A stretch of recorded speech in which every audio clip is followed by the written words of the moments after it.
Buen día a todas y todos. Vamos a dar comienzo a la última clase del curso de este año de la Clínica Revolucionada en el marco del Hospital General. El título que le pusimos a esta clase al inicio del curso, cuando lo estábamos pensando, fue Reflexiones Finales, que decidimos no cambiarlo, porque bueno, nos pareció que estaba bien que en el momento de concluir pudiera haber algunas reflexiones, algunas. En ese sentido, nosotros, el hilo conductor que nosotros habíamos pensado cuando pensamos este tercer año de curso, era, bueno, estábamos atravesando un segundo año de pandemia y dijimos, bueno, ¿qué podemos novedoso en relación al año pasado poner? Y dijimos, bueno, pongamos esto de lo que nos está dejando la pandemia, que ahora concluyo lo que nos dejó este año la pandemia. Y luego el título que pusimos finalmente fue Pandemia y Subjetividad, que nos parecía que era más pertinente a nuestro métier. Nosotros decidimos dividir el curso en dos módulos, y entonces lo que, lo que voy a hacer es un pequeño pero brevísimo punteo acerca de lo que fue ocurriendo allá a principios de año cuando empezamos el curso.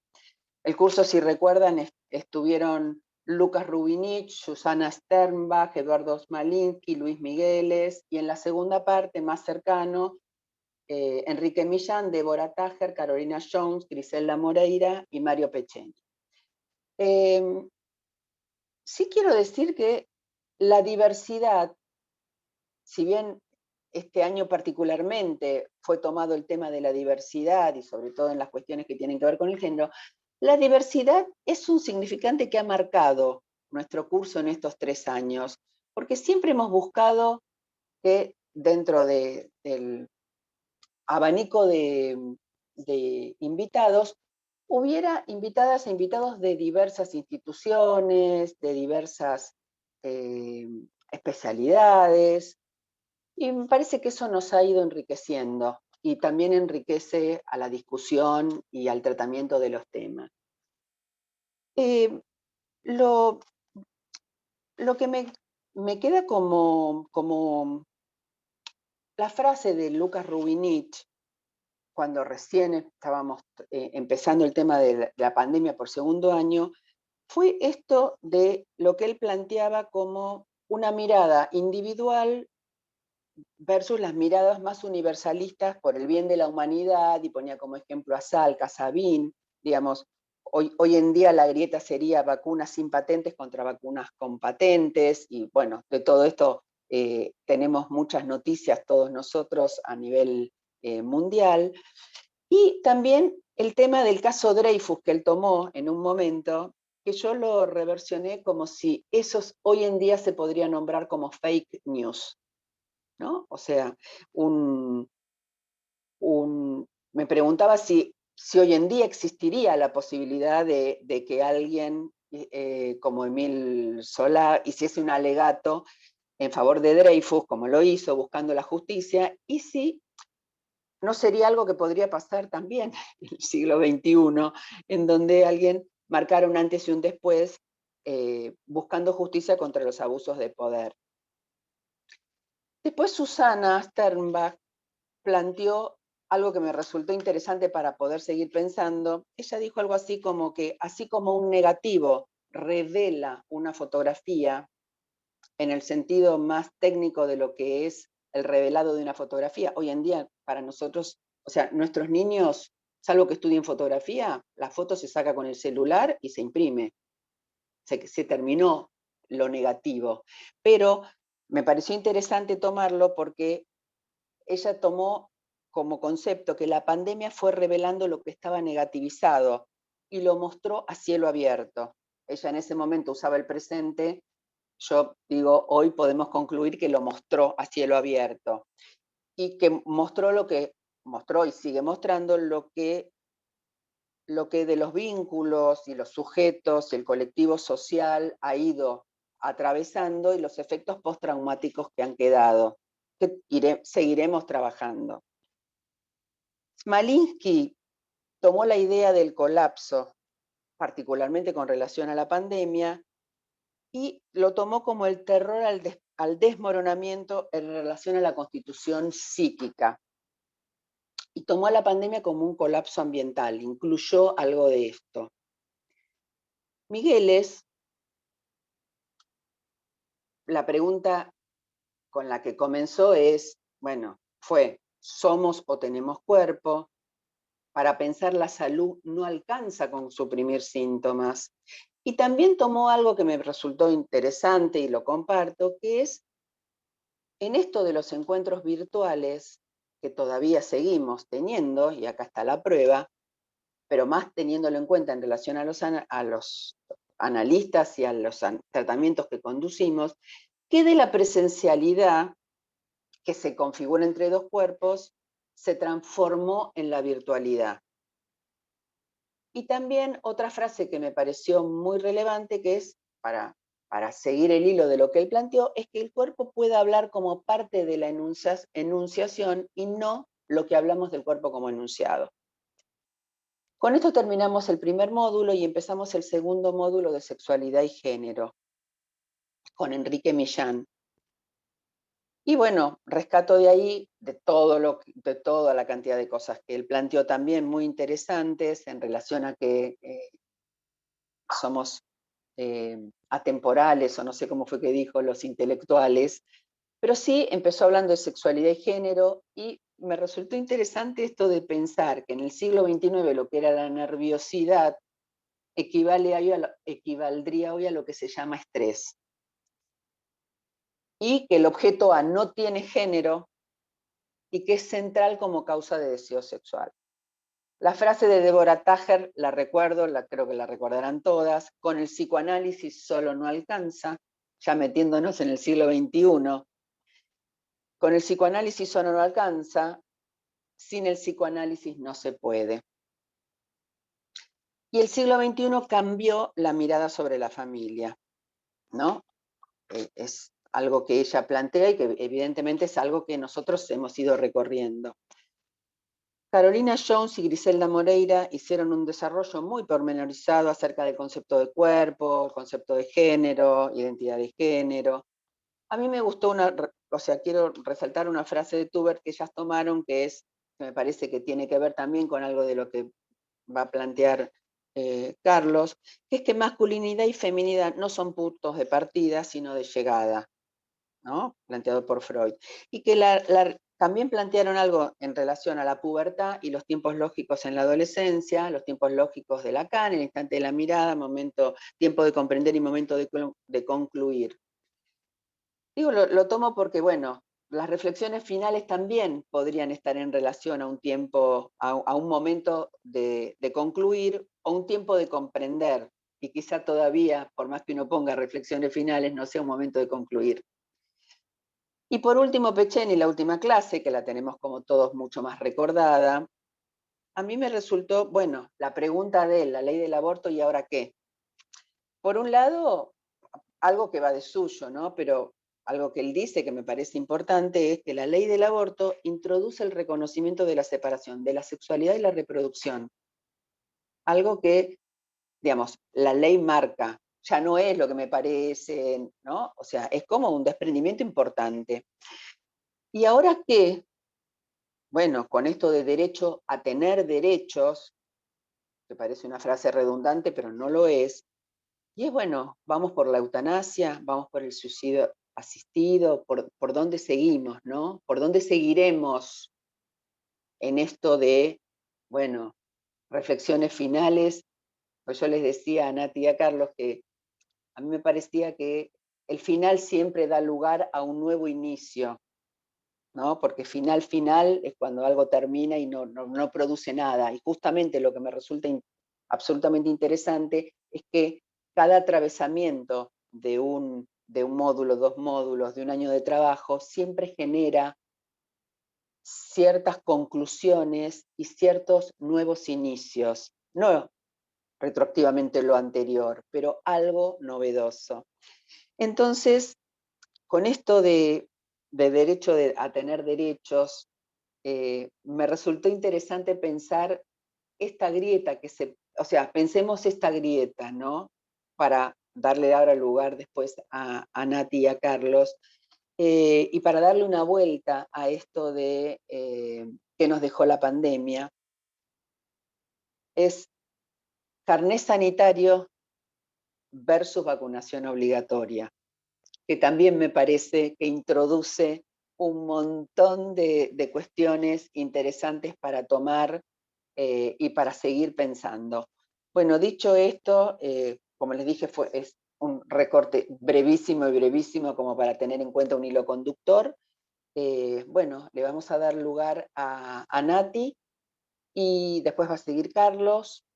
Y en lugar de, si quieren ir escribiendo preguntas, por supuesto, todo bien, como yo no soy Carlos, ya le dije, no estoy tan ducha como él en esto de ir leyendo, interrumpiendo y todo esto, me parece que podemos conversar y abrir el espacio de preguntas al final.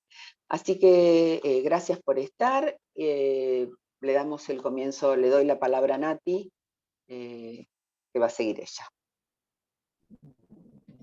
Bueno, buenos días. Gracias, Rita, por el recorrido, por la puntuación. Bueno, voy contándole algunas cosas como lo fui pensando y bueno, como dijo Rita, después ¿no? Abrimos lugar a la conversación, a las preguntas, a charlar un poquito. Es un gusto compartir este espacio con ustedes nuevamente, espacio que venimos transitando desde hace 3 años. Ya no es novedad que hablemos de las distintas modalidades en las que tuvimos que atravesar el curso presencial, empezamos presencial, pasamos a lo virtual, bueno, ya estamos habituados a eso. Tuvimos en este tiempo la posibilidad de conversar con distintos expositores, con posiciones diversas y también con distintas disciplinas, lo cual nos fue enriqueciendo, entendiendo que la época actual nos invita a pensar, a dialogar. Tiempos de cambios y nuevos paradigmas. Matrimonio igualitario, identidad de género o aborto legal, y ahora qué, ironizaba en su título Mario Peceni la clase pasada. Se visibilizan problemáticas acalladas, se consolidan derechos, los saberes siempre incompletos se desarman, se desilvanan, se vuelven a tejer, se entrelazan, alguna puntada puede caer en otro lugar. En esta oportunidad los invito a pensar, a interrogarnos, ¿cómo entendemos la infancia hoy? En tanto las diversas cuestiones que venimos trabajando en relación a la clínica con niños, las discusiones en las que estamos inmersos, las problemáticas que se nos presentan, tienen sin duda como telón de fondo alguna idea de infancia que porta el sello de la época. Sabemos que Lacan en 1953, en Función y Campo de la Palabra, nos advirtió: mejor pues que renuncie quien no pueda unir a su horizonte la subjetividad de su época. En eso estamos. Estamos atravesados por la época y dado que la concepción que tengamos de infancia, de niño, de niña, nos va a orientar en nuestra clínica, es que les propongo, es que intento este recorrido. Si miramos un poco la historia, nos encontramos con que a lo largo de la historia fue entendida de modos diversos. Incluso el concepto de infancia es relativamente nuevo. Si retrocedemos en el tiempo, nos encontramos con que los niños eran vistos como meros objetos y como material de recambio, las agresiones físicas eran muy comunes e incluso el infanticidio. El infanticidio se practicaba con niños deformes o con algún defecto físico, hijos ilegítimos o producto de relaciones adúlteras de la mujer, también por falta de recursos económicos para mantenerlos, y en ocasiones por razones religiosas como ofrendas. La prerrogativa de aceptar y reconocer al hijo era del padre. Si éste lo rechazaba, se abandonaba el recién nacido en la calle, y podía recogerlo o no quien quisiera. A esto se llamaba exposición del bebé. Tal práctica era más común con las niñas por su escaso valor social que con los niños. El infanticidio no se consideraba asesinato hasta el siglo IV. La mortalidad infantil, tasas naturales, era muy elevada, enfermedades, mala alimentación, atención, malos tratos, tratos inadecuados y accidentes. El niño de pecho, por tanto, era muy poco valorado y solo adquirían valor los niños que habían superado los 4 o 5 años, incluso los 6. La infancia se describía como era muy frágil. Y para los que la superaban como una época de transición de la que se pierde el recuerdo. Se sabe también por numerosos documentos que los niños sufrían abusos diversos, físicos, sexuales, y que eran frecuentemente objeto de diversión de los adultos. Sabemos que esto no cambió tanto como nos gustaría, pero lo que sí ahora, ¿no?, sabemos que es ilegal y que incluso los profesionales estamos obligados a denunciar. En el siglo XVIII, el niño ya no es una pérdida inevitable, disminuye la mortalidad infantil y desaparece gradualmente la idea previa del niño como despilfarro necesario. Es decir, la idea de que es necesario procrear muchos hijos para conseguir que algunos lleguen a la edad adulta. Es importante mencionar que durante siglos hay un interés por educar al niño, sobre todo por razones prácticas, no por su desarrollo, y que es en el siglo XVII cuando aparecen algunos pensadores que se preocupan por adaptar la educación al niño. Rousseau fue uno de los primeros que trajo la idea de revalorizar el papel de la familia y la madre, si bien hay precedentes. Rousseau plantea la idea de que antes de edificar un sistema de educación es preciso preguntarse de antemano qué es el niño, qué representa la infancia, qué significación tiene la infancia. Resulta evidente que la manera de portarse con respecto al niño cambiará esencialmente según que se considere el periodo infantil como una fase de insuficiencia, como un estado defectuoso y en cierto modo anormal, sin importancia intrínseca y que es preciso corregir lo más rápidamente posible. O por el contrario, como un periodo útil en sí mismo, el cual conviene examinar atentamente sus pasos naturales para no perturbarlos. Rousseau, en efecto, desde el prefacio de Emilio, se queja de que hasta los educadores más sabios buscan siempre al hombre en el niño. Buscando al hombre en el niño, se expone uno evidentemente a no encontrarlo y a terminar por decir que el niño es un ser incompleto, un ser imperfecto. De este modo se presta la mayor atención a sus torpezas, a su incapacidad, a sus defectos, y se descuidan sus cualidades positivas. La idea novedosa de Rousseau fue poder ver el valor propio del periodo infantil. La infancia adquiere así un valor como tal. Sin embargo, sabemos, no es hasta el siglo XX que con la Declaración de los Derechos del Niño, proclamada el 20 de noviembre de 1959, que la infancia es plena y explícitamente reconocida como periodo con sus propias características y necesidades. El niño como persona con derecho a la identidad personal, a la dignidad, a la libertad.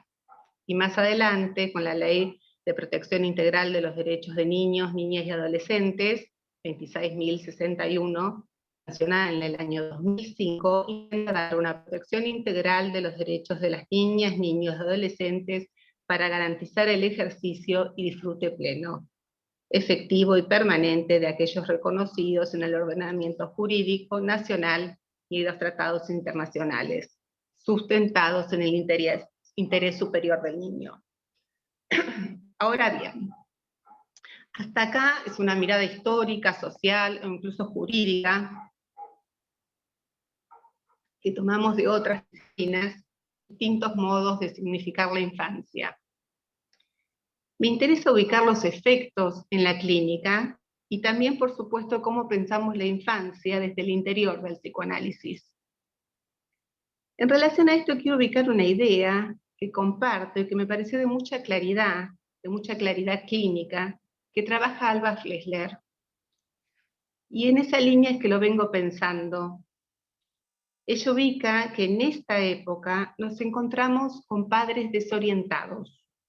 Lo dice así: cada época marca ideales, lo cual es muy importante porque los ideales nos orientan, y esta época está marcada por los ideales de los derechos del niño, que le han dado al niño un lugar de sujeto, le reconocen un lugar de sujeto, ¿no? Lo cual sabemos es muy valioso, ¿no? Seguramente coincidimos con eso, pero ¿no? Ella plantea en pensar, bueno, los efectos de esto. Sabemos que esto no es tan nuevo, ya desde Freud se le da la palabra al niño, por ejemplo en el caso Juanito, pero los derechos del niño vienen a legitimarlo. Hay, dice Alba, una idea de un niño que sabe, pero que ya sabe, que nace sabiendo. Y entonces los padres no se autorizan a ejercer la autoridad, inhiben su función. Pareciera que solo se trata de respetarlos, no de orientarlos o de guiarlos. Se confunde autoridad con autoritarismo. Me parece muy interesante esta idea, uno lo escucha en los consultorios, en las entrevistas todos los días. Es así como, por ejemplo, una madre de un niño con importantes problemas de conducta, con dificultades con los límites, siendo esto una fuente de sufrimiento para este niño, que le traía problemas con los pares, dificultades en la escuela, un cuerpo que no se detenía, refiere en una entrevista relatando un pedido de su hijo: ¿quién soy yo para decirle que no? ¿Quién soy yo para decirle que no? Otra madre que consulta por su hijo, alrededor de 2 años y medio de edad, con problemas en la constitución subjetiva, dificultades para la adquisición del lenguaje, incluso para responder a su nombre, manifiesta que se le complica bañarlo, que lo baña cada tanto, porque él no quiere. Y ella dice: si él no quiere, yo no lo voy a obligar. Ambos padres presentes en la entrevista, ¿no? El padre asentía. Esto lo decía la mamá, el papá asentía. Jaime Tallis, neurólogo infantil, refiere que las estadísticas hablan de un incremento considerable de la incidencia del autismo en los últimos años. Aclaro que esta estadística es incluso previa a la pandemia, con lo cual podemos suponer que la incidencia va aumentando, ¿no? Por lo menos en lo que uno, o en lo que yo puedo ver en el consultorio, en la clínica. La estadística dice que hay 10 veces más casos, 1 cada 64. Eso es muchísimo. Y es a mi entender un observable: las consultas abundan y continúan en aumento. Él hace una distinción y señala que lo que no sabemos es si hay un incremento real, si cambiaron las condiciones de lo que llamamos autismo, o si se sobrediagnostica, o incluso si hay mayor percepción de docentes y profesionales sobre esta problemática. A mí me parece que hay un poco de todas, ¿no? Casos mal diagnosticados y muy tempranamente, mayor visibilidad de la problemática, pero también un aumento de la problemática de los tiempos de la Constitución. Tallis supone que este aumento tiene que ver con factores ambientales y con la cuestión de las crianzas, dice él. Me parece importante tomar este tema, interrogarlo, e incluso leerlo en relación al recorrido que intento transmitir. Por supuesto, no de modo acabado, es importante atender a la singularidad de cada caso, y sin duda se juegan muchos avatares para que los tiempos de estructuración se vean afectados. Pero no es lo mismo pensar un niño que ya sabe y hay que respetar, a la necesidad de imprimir sobre el niño o niña las marcas fundantes, indicadoras de un deseo del otro, imprescindibles para que el sujeto se produzca. Winnicott decía: ¿qué es un bebé? Eso no existe. Una forma de poner de relieve el hecho extremo de dependencia y la madurez en las etapas tempranas de la vida. Eso lo lleva a Winnicott a preguntarse y a responder cómo sobrevive el bebé física y psíquicamente a los propios de la inmadurez. Él concluye: solo es posible por la presencia materna, atenta y cuidadosa. Es decir, que el niño no puede existir solo, sino que esencialmente parte de una relación. Sabemos también con Freud y con Lacan que el sujeto humano nace en estado de prematuración y se constituye en el campo del otro. El sujeto se produce como efecto, no viene dado. No es una cuestión biológica como nosotros lo pensamos, es una construcción que se constituye en el campo del otro. El niño empieza como súbdito, dice Lacan, es un súbdito porque se experimenta y se siente de entrada profundamente sometido al capricho de aquello de lo que depende, aunque este capricho sea un capricho articulado. El niño depende de la madre, de la inmunización de la madre y de ninguna otra cosa. Esta subjetivación consiste simplemente en establecer a la madre como aquel ser primordial que puede estar o no estar. En el deseo del niño, el de él, no se trata simplemente de la petición de los cuidados, del contacto, ni siquiera de la presencia de la madre, sino de la petición de su deseo. Desde esta primera simbolización, el deseo del niño se afirma, se goza las condiciones útiles, del deseo de la madre. Nati, ¿Sí? disculpanos, ¿Sí? se está entrecortando mucho. Fíjate que, no sé cómo solucionarlo, porque recién se empezó a entrecortar mucho. A ver, una ventana, la verdad que mucho más no puedo hacer. A ver. A lo mejor si sacás el video y solamente queda la voz mientras que termines de exponer, pienso. No sé, Carlos, vos qué pensás. Sí, es una posibilidad que consuma menos ancho de banda. Claro, por ahí si sacás el video y solo dejas el audio, después, una vez que terminás, podés volver a conectarte con el video.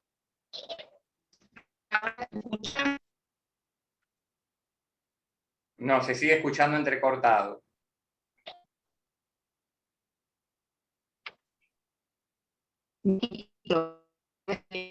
Otra manera ahora. Así como soy, pero no tengo otra manera. Se escucha muy mal. Ahora se escucha un poco mejor. ¿Por qué no seguís y te volvemos a decir? Porque lo importante es que te escuchemos.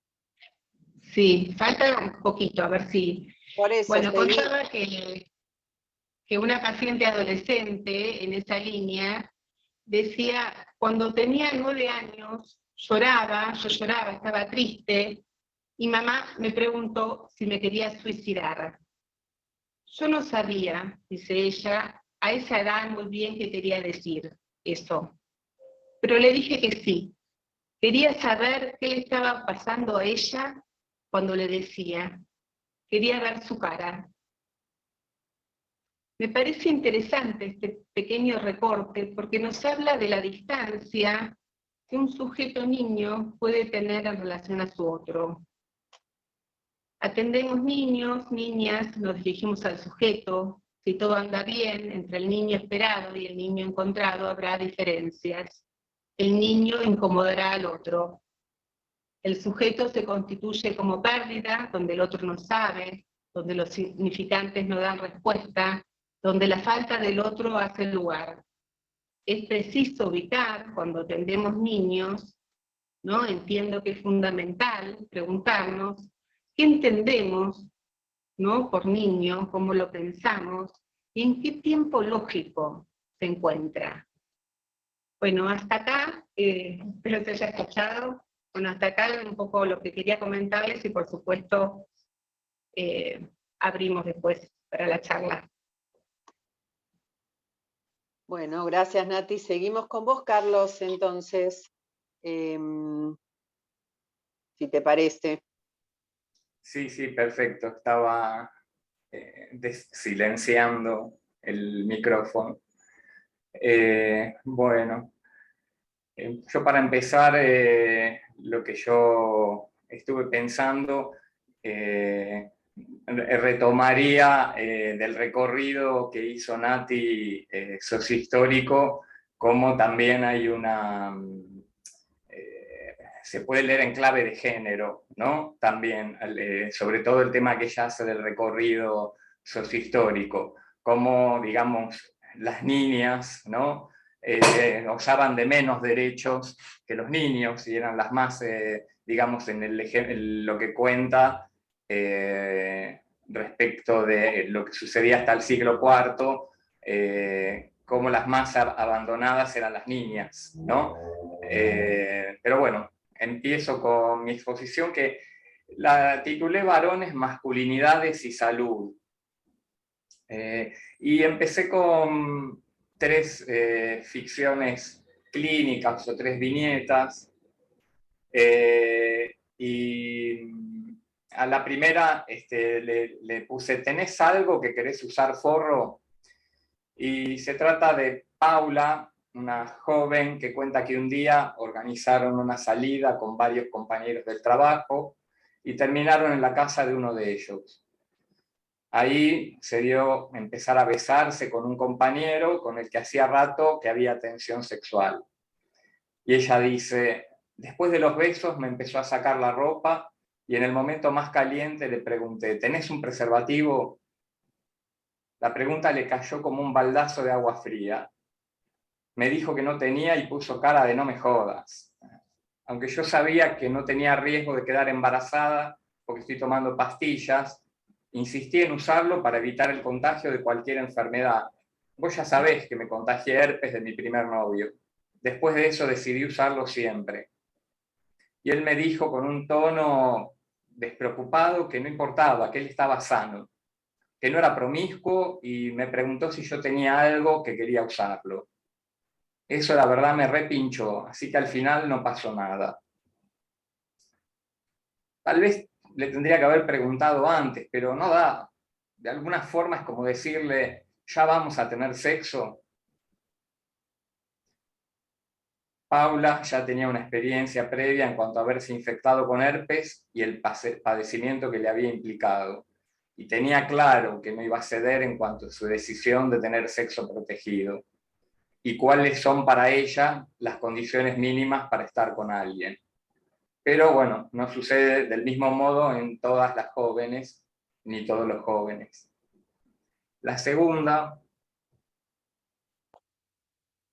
le puse de nombre Es molesto, a uno se le baja. Fernando, de 15 años, llegó a la consulta derivado por mala conducta en la escuela. En las primeras entrevistas, cuenta angustiado que tuvo que ir al médico porque le ardía el pene al orinar y le diagnosticaron gonorrea. Y que además le realizaron análisis de VIH, entre otros tantos análisis. A la entrevista siguiente me cuenta que sus otros 3 amigos también tenían la misma infección. Aclara enseguida que nunca estuvo con un varón. Y me dice, dijo la doctora que fue porque estuvimos con la misma chica. Entonces me cuenta que usualmente los 4 tienen relaciones sexuales con, comillas, alguna torranta del barrio. Y obviamente ninguno usa preservativo. Me dice, no sé por qué lo hice. La mina ni siquiera me gustaba. Como todos estuvieron, no podía echarme para atrás. Podríamos decir que es un rito de pasaje inevitable para ser aceptado en la comunidad de varones con el fin de reforzar la virilidad y la masculinidad tradicional. En esto se explaya mucho Juan Carlos Bonovich en el libro Ir de putas. El varón heterosexual tiene que demostrar una sexualidad desbordante y viril para ser aceptado dentro de la comunidad de varones. Ellos son los sujetos y la mujer un objeto para ese fin. Por ejemplo, como decía, ni siquiera me gustaba, o puede ser alguna o cualquiera, llegando al extremo de la cosificación más radical en el caso de las violaciones en manada.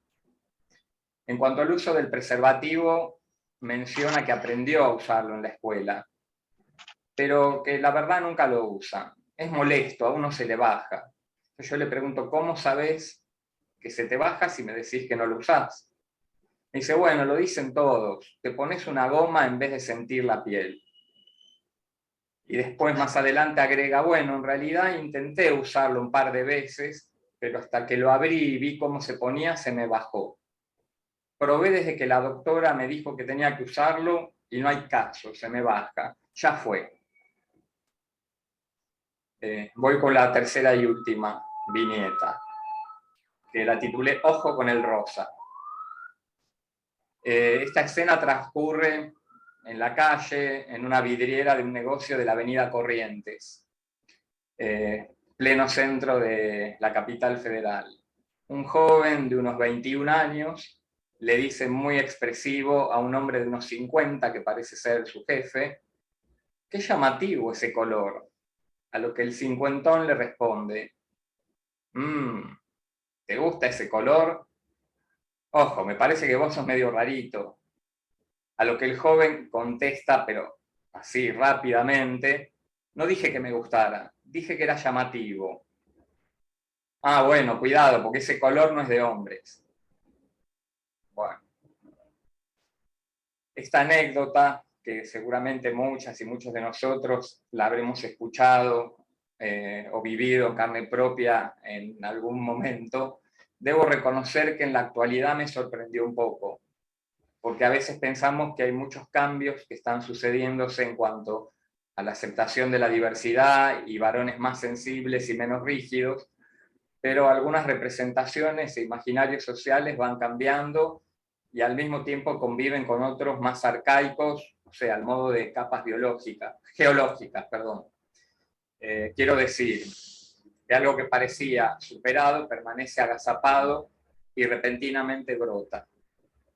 Como decía Freud, los valores y lo que podríamos llamar la moral de una sociedad se transmite a través del superyo, y se necesitan varias generaciones para que ese núcleo vaya transformándose. Qué endeble, ¿no? Es la masculinidad para que el gusto de un color la pueda poner en duda. Para hablar de masculinidad, creo que tenemos que ponernos de acuerdo en qué entendemos por masculinidad. La perspectiva sociohistórica y antropológica nos permite discernir a las masculinidades como construcciones simbólicas que varían tanto cultural como históricamente. Y las podríamos definir como un conjunto de narrativas, de discursos y significaciones imaginarias siempre cambiantes, que construimos intersubjetivamente a través de nuestras relaciones con nosotros mismos, con los primeros otros y nuestro mundo social. Pero que sin esta perspectiva las concebimos como naturales y universales. Pensamos que siempre fue así. Y que por lo tanto siempre va a seguir siendo igual. Asimismo, su construcción social está normativamente regulada, ya que aparece sometida a prescripciones y a restricciones, que, como decía, siempre varían según la época y el lugar donde estamos.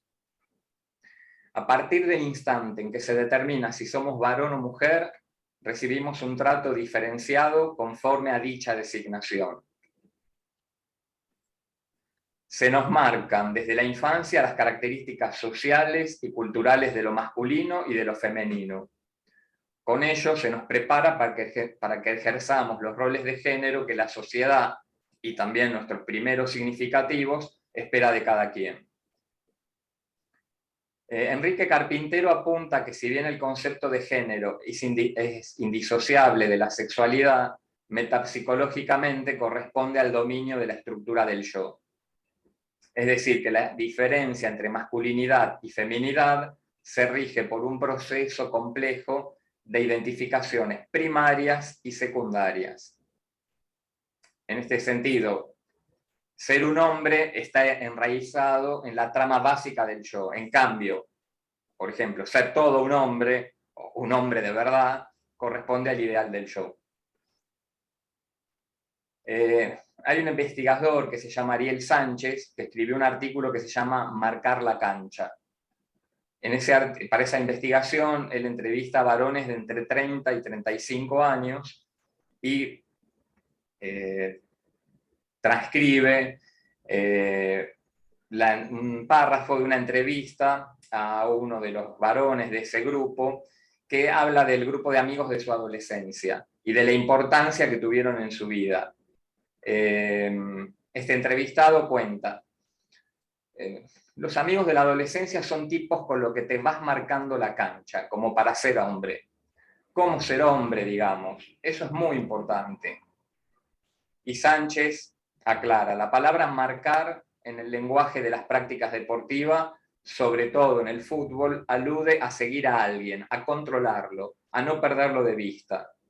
Los tipos con los que te vas marcando, al tiempo que son amigos, devienen pares de género que encarnan el rol de controladores y controlados, de lo que se debe y lo que no dentro del espacio de la normativa de género. Como dato, en un estudio que cita Vicky Noble en Estados Unidos en 1992, se les preguntó a mujeres y hombres qué era lo que más temían.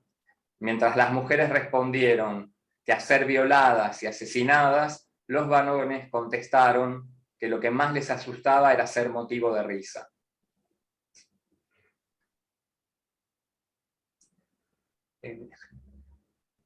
Diversos autores coinciden en subrayar que la identidad masculina se construye por oposición o en negativo, es decir, por un proceso de diferenciación de lo femenino, más que como resultado de un proceso de identificación con otros hombres. Ser hombre implicaría demostrar que no se es un bebé, ni una mujer, ni homosexual, al que a su vez se lo imagina como afeminado. Los varones tenemos que pasar por pruebas para acceder y probar la masculinidad. Entonces, si la masculinidad hay que probarla o debe ser encauzada todo el tiempo por ciertos carriles, es precisamente porque no está determinada por la naturaleza. No hay nada en la naturaleza que indique que un sujeto humano asignado varón al nacer deba ser masculino. Por ese motivo, las sociedades patriarcales, agreguemos, establecen pautas, rituales, pruebas, sistemas de premios y castigos que marcan lo que debe ser masculino y lo que debe ser femenino. A partir del instante en que se determina si somos varón o mujer, recibimos un trato diferenciado conforme a dicha designación. Decía hace un rato que no hay una sola masculinidad, porque además de depender del grupo social, dentro de lo que llamamos Occidente, podríamos hablar de varios tipos de masculinidades. Según Connell, las denomina masculinidades hegemónicas y subordinadas. En este sentido, no es lo mismo un varón heterosexual que un varón gay, o uno deportista que uno con obesidad, o un varón blanco de nivel socioeconómico bajo que uno de piel no blanca o de nivel socioeconómico más bajo. La masculinidad hegemónica no es solo un conjunto de características, es una máquina de producción de masculinidades uniformes que a su vez tienen un beneficio relacional. Es decir, como contrapartida, ser varón tiene beneficios jerárquicos. Este dispositivo de masculinidad opera por medio de mecanismos implícitos, indetectables, que muchas veces, como decía, parecen parte del orden natural de las cosas. En general, los adolescentes suelen llegar a la consulta cuando esto es al revés, es decir, cuando presentan características consideradas de debilidad o cuando el comportamiento considerado masculino es tan exacerbado que genera problemas para sí y para su entorno.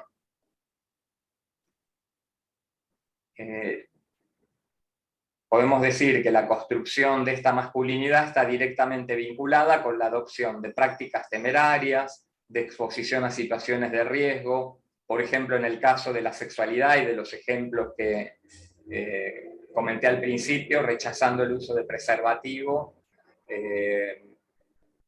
para evitar infecciones de transmisión sexual.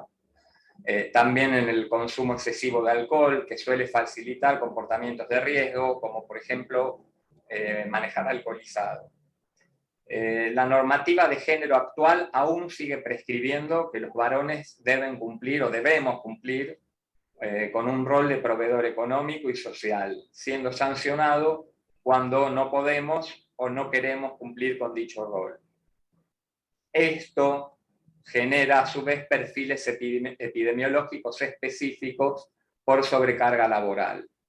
Podríamos afirmar que existe una sobremortalidad masculina por razones de género. Ahí voy a compartir en pantalla un gráfico muy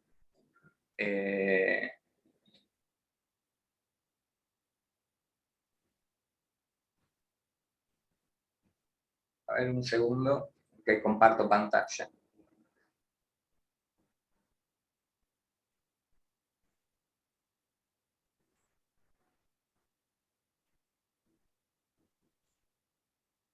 Ahí está. ¿Y se ve? Sí. Bueno.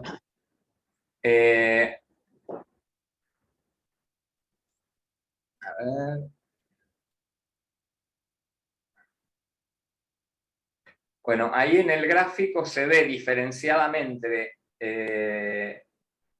los indicadores de salud para la población entre 10 y 19 años, hecho por la Dirección de Estadísticas e Información de Salud de la Argentina.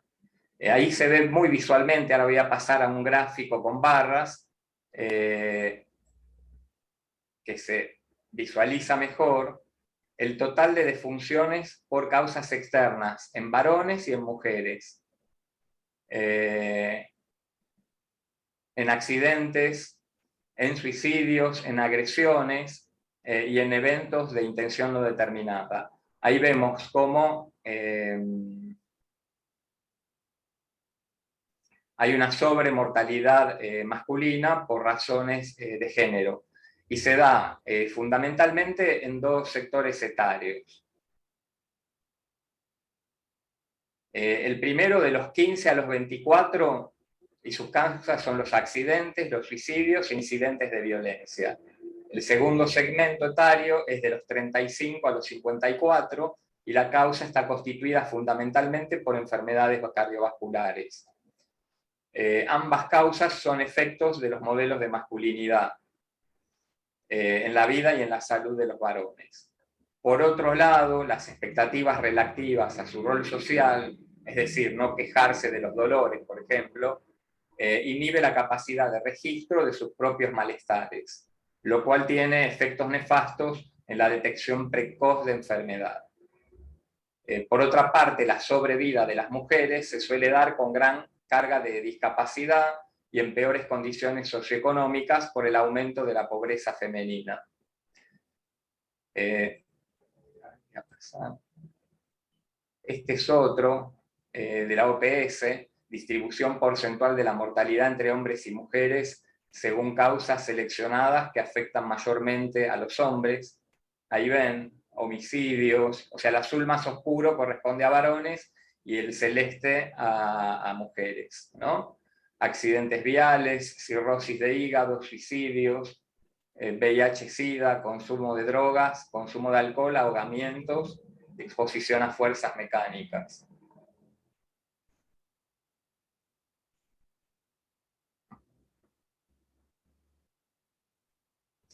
Deborah Tager señala que si abordamos la salud de mujeres y varones desde una perspectiva de equidad de género, veremos que los problemas femeninos están basados en su mayoría en cuestiones relativas al empoderamiento y carencia de recursos, y las problemáticas de los varones están vinculadas a los costos de poder sostener o no la hegemonía.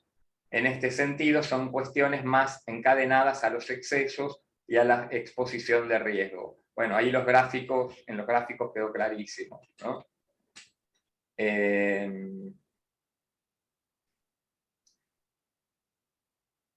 Yo considero, como para ir cerrando, que es necesario trabajar en una línea que visibilice para el equipo de salud y para los propios varones las conductas ligadas a la masculinidad tradicional, ¿no?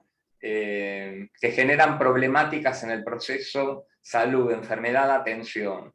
No solo para los varones, sino también para las mujeres, ¿no? Ahí en este gráfico, en esta filmina, acá pongo los costos de la masculinidad, tanto para varones y para mujeres, es sacado de Osvaldo Bonino. Lo que decía de la sobremortalidad masculina, la gestión masculina de la salud y la enfermedad, una minusvaloración de las alarmas corporales, la ceguera institucional a las necesidades masculinas, hay un déficit de oferta de servicios de salud, de estrategias específicas de promoción, captación y retención de los mismos en el sistema sanitario, que impacta en la reducción de la accesibilidad a la salud por parte de los varones. Y algo muy importante que muchas veces no se tiene en cuenta, que es el impacto de los comportamientos masculinos en la salud ajena. Los comportamientos violentos y temerarios, y lo que, bueno, uno podría decirle responsabilidad sexual, reproductiva y paterna, son los que más se señalan en toda la bibliografía. Y el tema de la construcción y naturalización del lugar de las mujeres como cuidadoras de la salud masculina y como gestoras y donantes de servicios de atención que afectan y ponen en riesgo el cuidado de su propia salud. Y en este sentido, para finalizar, voy a terminar con una cita de Luciano Fabri, que él se pregunta, ¿no? Dice, cuando los varones se desresponsabilizan del cuidado de la salud sexual y reproductiva, ¿quiénes ponen el cuerpo en los embarazos no deseados, los abortos y las enfermedades de transmisión sexual? Cuando los varones se exponen a situaciones de riesgo, accidentes, traumatismos, ¿quiénes asumen su cuidado? Cuando los varones recurren a la violencia para compensar la impotencia viril que supone la pérdida de privilegios, ¿contra quiénes suelen ejercer dicha violencia? Si los varones son cuidados y no cuidadores, ¿quiénes cuidan a quienes los cuidan a ellos? ¿Cuáles son los efectos de la no implicación de los varones en el cuidado de la salud propia y ajena, ¿no? Él dice de la salud ajena, yo agrego también la propia, ¿no? Bueno, hasta acá llego. Si quieren, empezamos el debate. Y ahora veo de dejar de compartir pantalla. Ahí está. Ahí está, ya se fue la pantalla. Sí, no sé, Carlos, si te parece que abramos los micrófonos y compartamos, o si escribimos, ¿qué te parece que sería la mejor manera de...? Me parece que vayan preguntando, que pueden abrir el micrófono y preguntar. Perfecto. O hacer comentarios también. Sí, por supuesto. Abrir opiniones. Abrir un espacio es una invitación a que cada quien... Bueno, empiezo yo. Dale, Primero, gracias por muy lindo el curso, como siempre, muy interesante. Los venimos siguiendo en estos 3 años. Seguiremos si siguen. Y me parecía interesante, un poco retomando también mi pregunta de la vez pasada, esto que trae hoy Natalia, ¿no? De este niño que de la época, digamos, que nace sabiendo, me remitió directamente a... Hay algo en YouTube que no es... No vi la película de Luana, pero hay algo en YouTube que no sé si es... creo que se llama Yo Nena, Yo Princesa también, y es una especie de seguimiento de la recorrida de la mamá hasta concluir, digamos, el tema de la identidad de género. Y recuerdo que había debería volver, digamos, pero no para tener más precisión, pero lo recuerdo así a grandes rasgos, algo que la mamá decía que a mí me había impactado particularmente en ese video, que tenía que ver con que al año, más o menos, de la bebé, de hoy Luana, la madre decía algo así como, yo no entendía, no entendía esas señales, ella me trataba de decir de las distintas maneras posibles, alrededor del año, esto, y yo no entendía algo de esto. A mí me impactaba particularmente como esa, llamémosle ajenidad, que hoy me da más luz este concepto del niño que nace sabiendo, esta idea actual de que el niño nace sabiendo, ¿no? Algo de eso, como que bueno, algo de eso que ese bebé sabía y que esa mamá no entendía hasta que, bueno, termina, entre comillas, leyendo como esas señales, ¿no? Y esta diferencia entre entre lo que uno podría decir lo mejor que nos podría pasar, que sería esta diferencia entre el niño o la niña esperada, digamos, y buscado, ¿no? Esta diferencia necesaria siempre, pero pensaba que más que eso que uno podría decir, bueno, por ahí un poquito más adelante, en lo etario, uno podría pensar, se trata de eso, de esta diferencia entre lo esperado, ¿no? y lo hallado, digamos, o lo propio del niño, o este afán, ¿no? O este apuro en la lectura, supuestamente, de aquello que ese bebé o que ese niño sabe, o niña, y que uno no tendría herramientas como para leer, ¿no? Me parecía más de ese lado. Voy a volver al video porque me había impactado particularmente esa escena, ¿no? Donde ella relata algo así como su imposibilidad de leer eso que ese bebé sabía de sí. Esto. Sí, Paula, a mí me parece interesante, yo lo pensaba en esa línea, ¿no? Por supuesto que el tema de género, se escucha, ¿no? Sí, sí. El tema de género rondaba, ¿no? En mi cabeza cuando armaba un poco esta vuelta en este escrito. No solo el tema de género, ¿no? Yo hablo de las problemáticas graves, ¿no? Del tema de los límites y un montón de otras cuestiones, pero a mí también me impactó mucho en ese documental, que creo que eso salió hace poquito, donde habla de los 18 meses, ¿no? Y habla de los 18 meses, entiendo yo, como resignificando un llanto que estaba desde los primeros tiempos, como si ahí eso también, ¿no? Después ella leyera que ya era eso.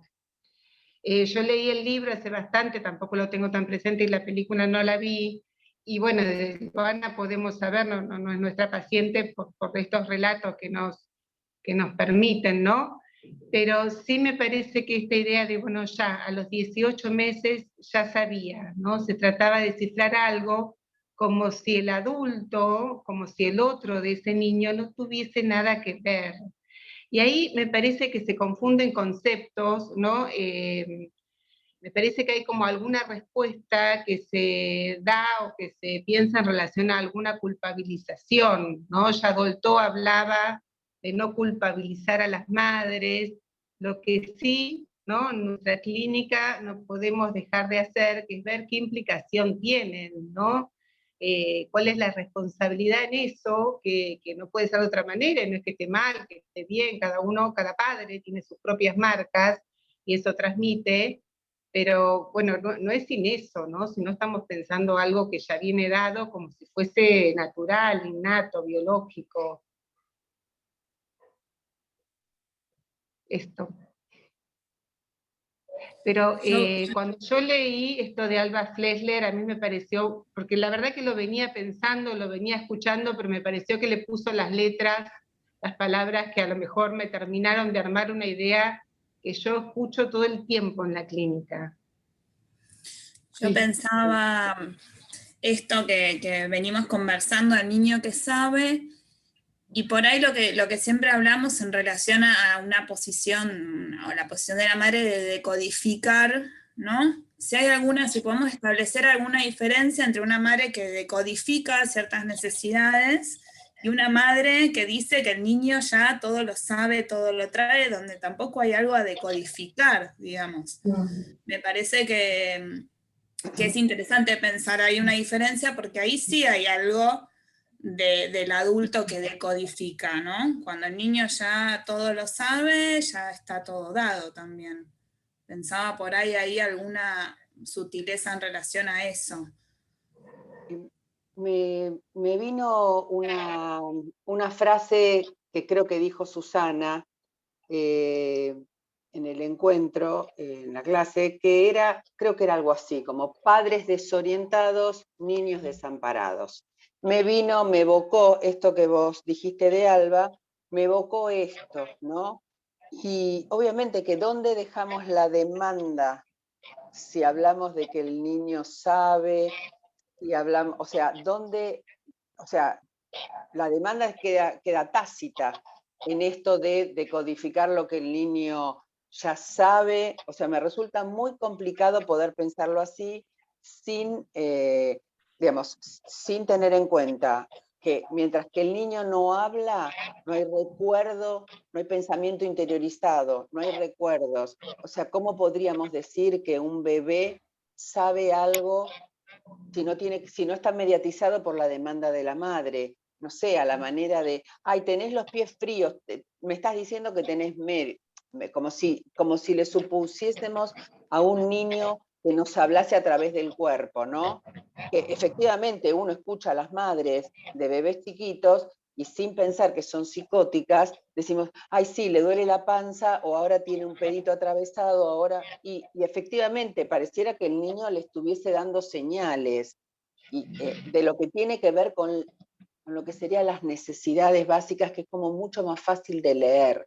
Ahora, las cuestiones en relación a lo que podría ser algo se desprende de lo que dice tanto Paula como Nati con respecto a Luana, de si había señales al año o al año y medio que le daban a entender a la madre que ella quería ser una niña.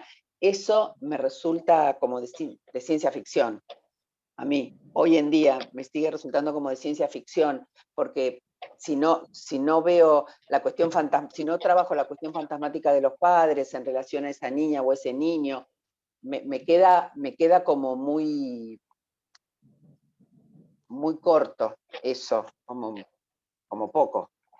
No sé, esto quería decir.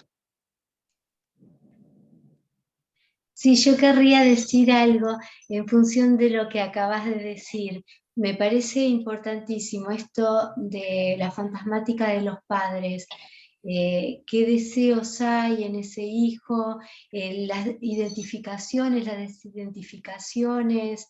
Hay un montón de variables que a veces no se toman en cuenta. Y con respecto a lo que también dijeron, Obiols tiene un libro que se llama Adultos en crisis, jóvenes a la deriva, que habla también de todo esto. Me parece que hay una desresponsabilización por parte de los adultos acerca de qué es lo que le pasa a los jóvenes. No caer en la culpabilización, pero sí en la responsabilidad y teniendo en cuenta que los adultos hacemos lo mejor que podemos, pero que los resultados no siempre son los esperados. Entonces me parece que hay un montón de actitudes adultas y circunstancias externas que pueden influir, que influyen en todo lo que es el destino de los chicos. Sí, yo me acordaba con esto que vos decías, ¿no? Que si mal no recuerdo en Malinsky en su presentación, cuando hablaba ¿no? de la catástrofe, ¿no? Como del colapso de la pandemia, y hablaba de los adultos, en algún momento decía, bueno, como que a lo mejor los niños tenían más recursos.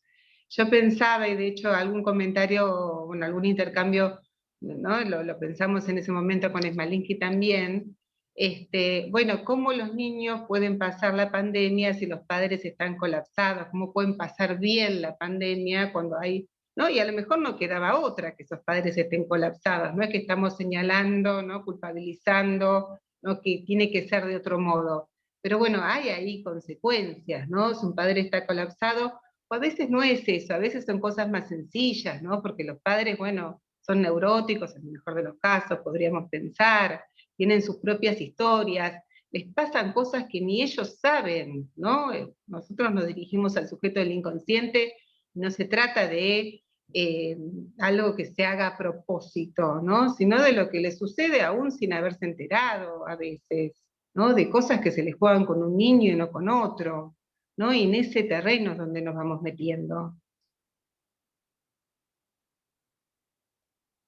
Pensaba, Nati, en relación a lo que decís, que cuando empezaste tu trabajo y hablabas del daño a los bebés y a los niños y al poco lugar de importancia que se les daba y al lugar de predominancia que se les daba a los varones, porque bueno, estamos hablando de sociedades patriarcales y machistas, tendríamos que ver qué es lo que va a pasar dentro de X cantidad de años con los niños y con las niñas, con el empoderamiento de las mujeres. Pero de ese momento de cierta como debilidad, si quieren, porque no se me ocurre otra palabra, debilidad en relación a los niños, a este otro momento en donde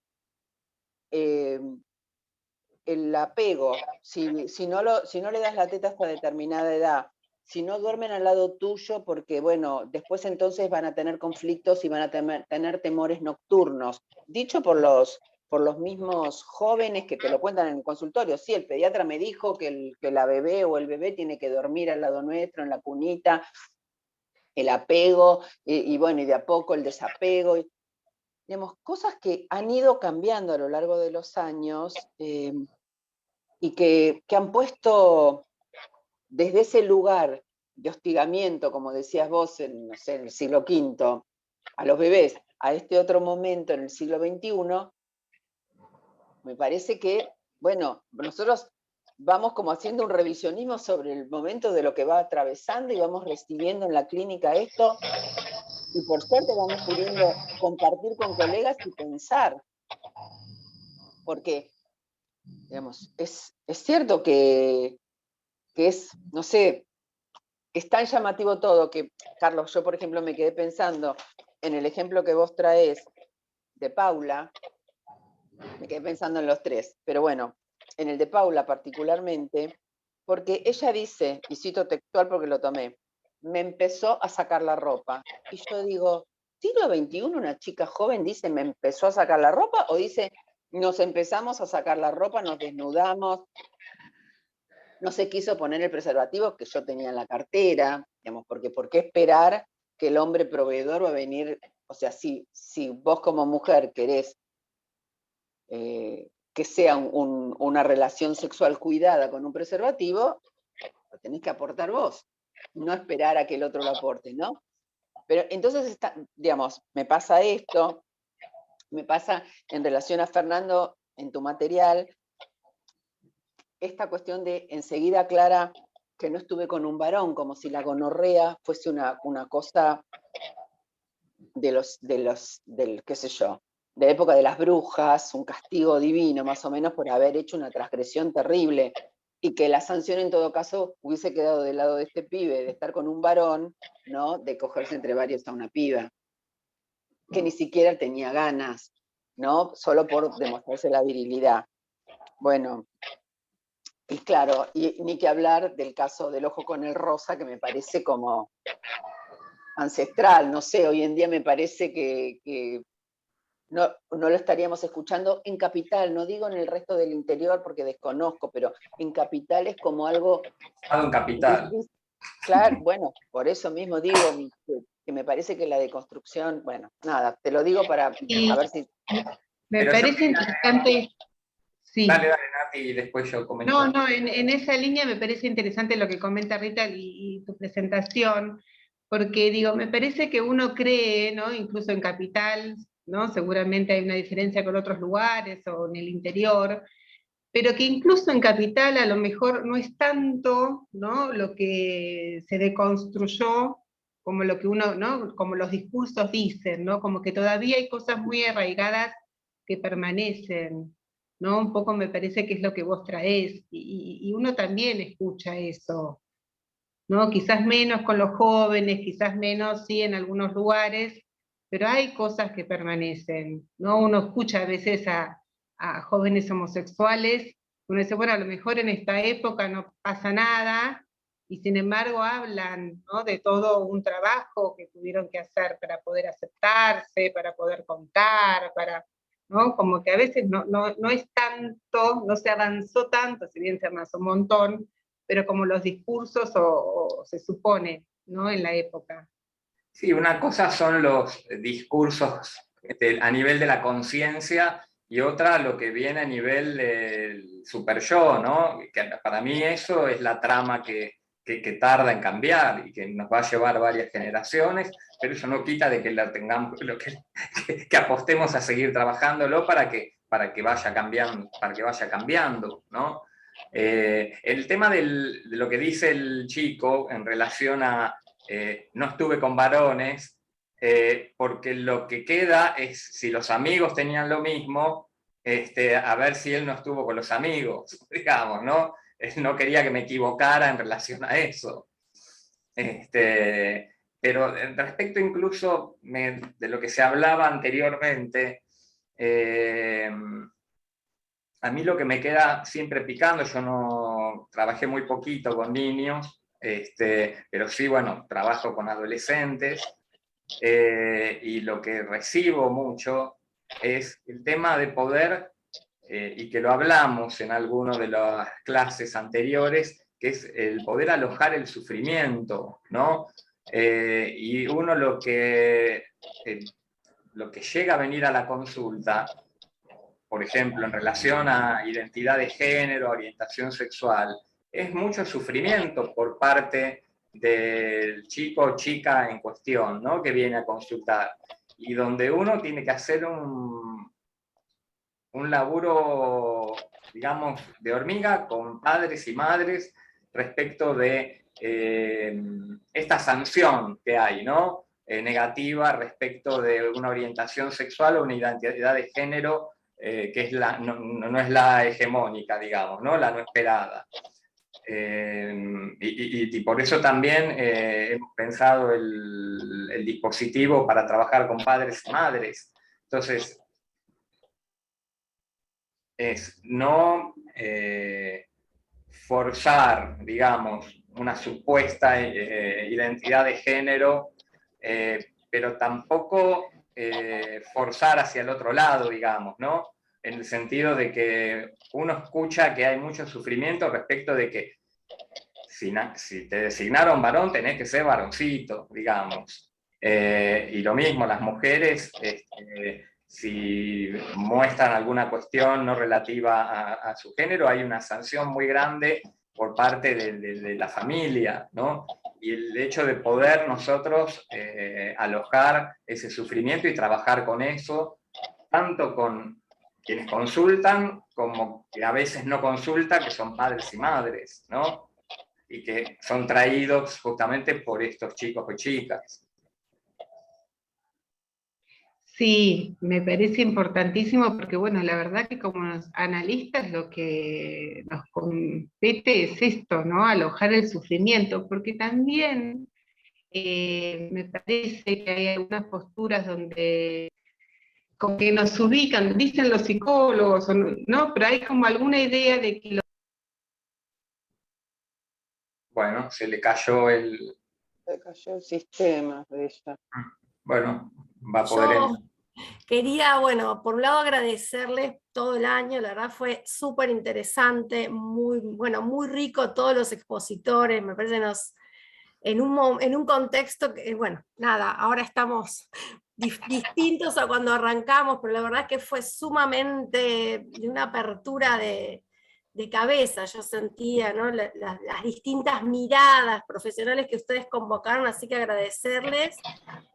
Me parece muy interesante esto, Carlos, que planteas, me quedé con la frase esta, me parece muy piola, que hablabas de esto de cómo estos estereotipos conviven como capas biológicas, ¿no? Y me parecía qué importante poder estar como muy atentos a esto, porque yo creo que esto nos está atravesando... Ahí tuve un fallido, dije capas biológicas, pero eran capas geológicas. Geológicas, ahí va, yo noté biológicas, digo, bueno, pero pensé en geológicas, mirá vos, lo dije con lo mismo, pero pensé en lo geológico, como estos estratos que conviven y que afloran, y que hay que estar como muy, a ver, tenerlo como muy, muy presente, porque... Sí, porque yo bueno, nada, me parece que en la práctica clínica esto está en los distintos lugares donde uno trabaja, ¿no? En los distintos espacios. Y otra cosa que me quedé pensando, bueno, bueno, porque vengo también tratando de formarme mucho en esto de género, en cómo bueno, por lo menos pienso, cómo nos está costando incluir espacios para varones. Lo pensaba desde la práctica, por ejemplo, en el SIC, porque siempre, mayormente siempre las que hemos armado como grupos de mujeres, vienen las mujeres trayendo a los niños o a los adolescentes, ¿no? Y me parece todo un desafío esto de poder empezar a abrir espacios para los varones.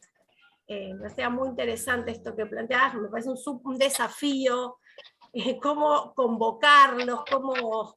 Por ahí a veces aparece sí en un espacio individual, pero pensar en estos espacios grupales, bueno, me parece ahí es como algo a seguir profundizando, viendo el cómo, pero bueno, me parece que tenemos muchísimo trabajo todavía, como esos estratos geológicos están, y hay que seguir laburando muchísimo. Así que bueno, agradecerles porque fue un año muy, muy, muy interesante con todos ustedes, así que gracias. Tal cual. Ahí volvió a entrar Nati también, no sé si ya puede. Nati. Sí, hoy la conexión no me está acompañando, pero bueno, acá estamos. Bueno, igual, la idea es, ¿no? Los psicoanalistas nos debemos de encontrar. Natalia, se escucha mal, borrala, sacá la cámara. Parece que se volvió a ir. Bueno. Quiero aprovechar. Se le volvió a caer. Dale. Sí. Bueno, por supuesto me sumo al agradecimiento de Virginia para todo este ciclo. Este es el segundo año que participo y la verdad que se me han movido todas las chapas. Pero estoy llena de dudas. Y llena de dudas con todo lo que se ha abierto en el panorama del psicoanálisis, con la cantidad de psicoanalistas que tiene la capital federal y la Argentina. Pero esa duda que tengo permanente me genera calma. Y creo que hoy nos tenemos que calmar, no es una sugerencia, por favor, tómenlo como tal, porque estamos excedidos de información. Desde el niño, que lo sabe todo, hasta el señor de 50 años que sigue repitiendo frases que uno dice, ¿puede pasar? Sí, pasa más de lo que creemos. Entonces, y esto que trajo Carlos, que te agradezco mucho, Carlos, y me encantaría que lo podamos compartir, no sé, me lo mandes por correo, esta investigación sobre la masculinidad, que también, si no la revisamos con toda esta diversidad de género, nos quedamos rengas. Y la verdad que, bueno, nuestra tarea es muy amplia, insisto en la duda, insisto en la calma, porque el sistema oprime de todos lados. Por un lado, nos abre puertas, como por ejemplo la última charla que tuvimos con Pecheni, que me encantó, pero por otro lado, a veces me siento como que estoy en un laberinto que no me saca nadie desde arriba. Entonces, estoy re atrapada, por más que lea, me informe. En el caso de la información hay una sobreinformación que nos sobrepasa, que no desborda, y si no somos nosotros los primeros en reconocerlo, no sé cómo hacemos para acompañar y ayudar. Por ahí la manera de dialogar, esta que ofrecen ustedes, es una de las más cálidas y de las más sensatas que he encontrado. Así que les agradezco, sigo llena de dudas, y permítanmela porque de esa manera también me reconozco, ¿no? Y bueno, y sigo creciendo, creo. Gracias a todos. Gracias, Estela. Sí, las dudas, por supuesto que son creativas y crean a su vez nuevos caminos por donde transitar.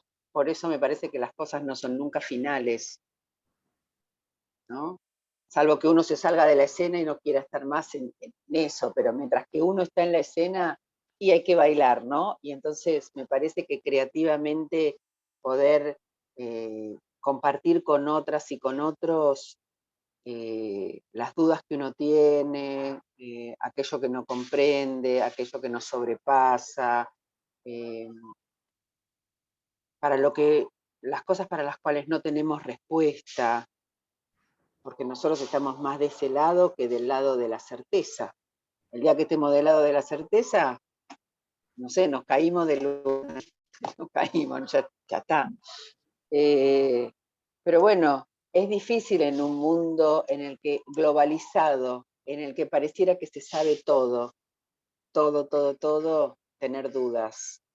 Y está bueno que quede dicho que eso es lo que nos mueve, ¿no? El no saber, el tratar de encontrar alguna manera posible.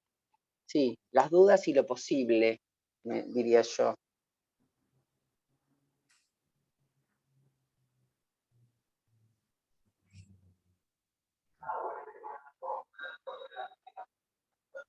Bueno, no sé si hay alguna otra pregunta, algún otro comentario, alguno quiera hacer. Bueno, nosotros como todos los años y como cada clase en particular, tenemos algunos agradecimientos para hacer. Siempre está muy bien poder agradecer lo que uno recibe o una recibe. En principio el Colegio de Psicólogos, obviamente como todas las clases, a Vera Gallegos, a Gastón Parodi, a Andrea Pato por prestarnos el Zoom, todas las clases que tuvimos, a Camila Sartorio, que es quien nos hizo los flyers de todo el curso, a los expositores, invitados, a ustedes que han participado. Yo en lo personal tengo un agradecimiento particular para hacerle a mis compañeros. Ellos saben por qué, así que no voy a decir más nada, pero bueno, gracias a ellos dos, a Nati y a Carlos. Perdón por la emoción, pero bueno, algunos finales también tienen eso. Y bueno, también decir de los certificados, que así como el año pasado dimos certificados, este año también, si alguno o alguna está interesado, bueno, ya saben que es con la modalidad igual que el año pasado, de entregar un pequeño trabajo que dé cuenta del recorrido. Y bueno, por mi parte es esto. No sé si Carlos y Nati quieren agregar algo más. Tienen el micrófono abierto. Gracias a vos, María, por estar, que venimos trabajando los 3 años. No me quiero hablar mucho porque me caí ya no sé si se escucha, pero bueno, gracias a todos por acompañarnos y la verdad que, bueno, nos enriquecemos todos. Así que, bueno, me encantaron los comentarios, una vez esa, ¿no? Que nos abra la cabeza, que nos invite a pensar, que escuchemos discursos que a lo mejor no estamos tan habituados, y bueno, y ver qué nos aporta y qué nos abre, ¿no? Esa charla, ese discurso, ¿no? Esto, que nos abre la cabeza.